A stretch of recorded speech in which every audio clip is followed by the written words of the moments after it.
कहते हैं एक गांव में, ध्यान से सुनना, एक गांव में एक किसान रहता था।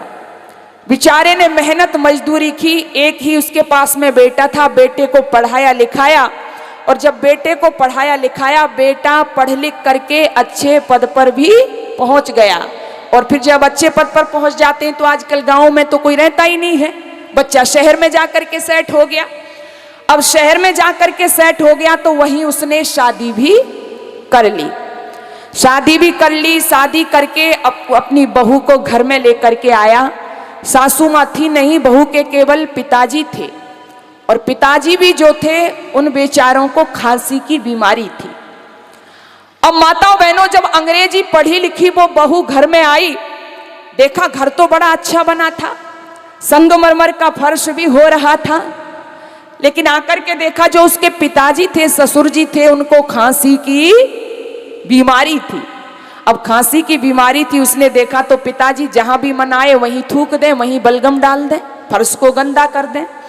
अब उस बहन ने कहा अपने पति देव से कि देखो पति देव, मुझे बिल्कुल अच्छा नहीं लगता, मैं पूरे दिन घर की सफाई करती हूँ और तुम्हारे पिताजी इस फर्श को गंदा कर देते हैं। तो पति देव ने कहा कि देवी क्या करूं, तुम बताओ।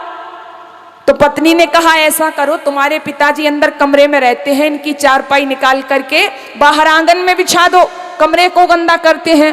पति देव ने कहा ठीक है, इसमें तो कोई बुराई भी नहीं है। और अपनी पत्नी के कहने से बहनों अपने पिता की चारपाई कहां बिछा दी, आंगन में।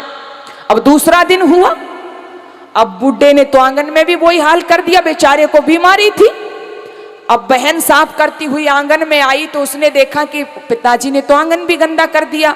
अब उसने फिर अपने पति देव को बुलाया और बुला करके कहा पति देव देखो मुझे बिल्कुल अच्छा नहीं लग रहा। बोला क्या हुआ? कि तुम्हारे पिताजी ने तो आंगन गंदा कर दिया, यहाँ मेरे बच्चे खेलते रहते हैं हर समय। तो पति देव ने कहा देवी तुमने ही कहा था, अब क्या करूं? कि देखो एक बात मेरी और मान लो, कि बताओ कि हमारे घर के बाहर जो चबूतरा है ना, मेरे कहने से अपने पिता की चारपाई वहां बिछा दो, घर से अलग रहेंगे। पतिदेव ने कहा कोई परेशानी की बात नहीं है। और बहनों अपनी पत्नी के कहने से अपने पिता की चारपाई कहां बिछा दी? बाहर चबूतरे पर।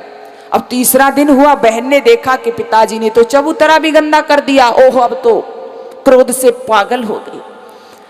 बोली मैं इतनी साफ सफाई करती हूँ, पिताजी गंदा कर देते हैं, और ये तो खासकर हमारे घर का मेन डोर है, मेन डोर, मुख्य दरवाजा, लोग यहाँ से अंदर आते जाते हैं और तुम्हारे पिताजी उसको ही गंदा कर देते हैं। अब पतिदेव हाथ जोड़ करके खड़े हो गए। बोले पत्नी से कि देवी अब बताओ क्या करूं?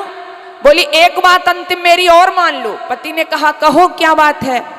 कि देखो मेरे कहने से अपने पिता की चारपाई सामने जो हमारे घर के पीपल का वृक्ष है ना, थोड़ी सी दूरी पर घर के पीपल का वृक्ष खड़ा था। बोली सामने जो पीपल का वृक्ष है, मेरे कहने से अपने पिता की चारपाई वहां बिछा दो, बड़े बूढ़े तो ऐसे ही पड़े रहते हैं और समय समय पर इनको भोजन वस्त्र आदि देते रहेंगे। तो पति तो पत्नी की आज्ञा में चलने वाला था, आचार्य जी जैसे कह रहे थे आजकल हो रहा है। तो उसने कहा चलो ऐसी तो कोई बात नहीं है, वही इनको भोजन आदि देते रहेंगे।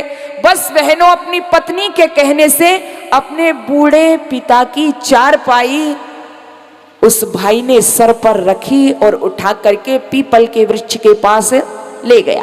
और जैसे ही पीपल के वृक्ष के नीचे चारपाई बिछाई और बिछा करके पिता को छोड़ करके चलने लगा, तो बुड्ढा बड़ी जोर से हंसता है, बड़ी जोर से ठाका लगाकर ताली पीट करके बुड्ढा हंसता है।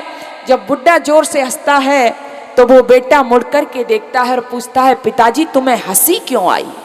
बुड्ढा कहता है जा बेटा कोई बात नहीं।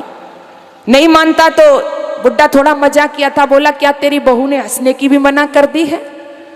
तो वो बेटा जब ये कहा तो बेटा कहता है नहीं पिताजी, मैं तुम्हें घर से निकाल करके और यहां तक छोड़ करके जा रहा हूं, इस स्थिति में भी आप हंस रहे हो, इस हंसी का कोई कारण जरूर है।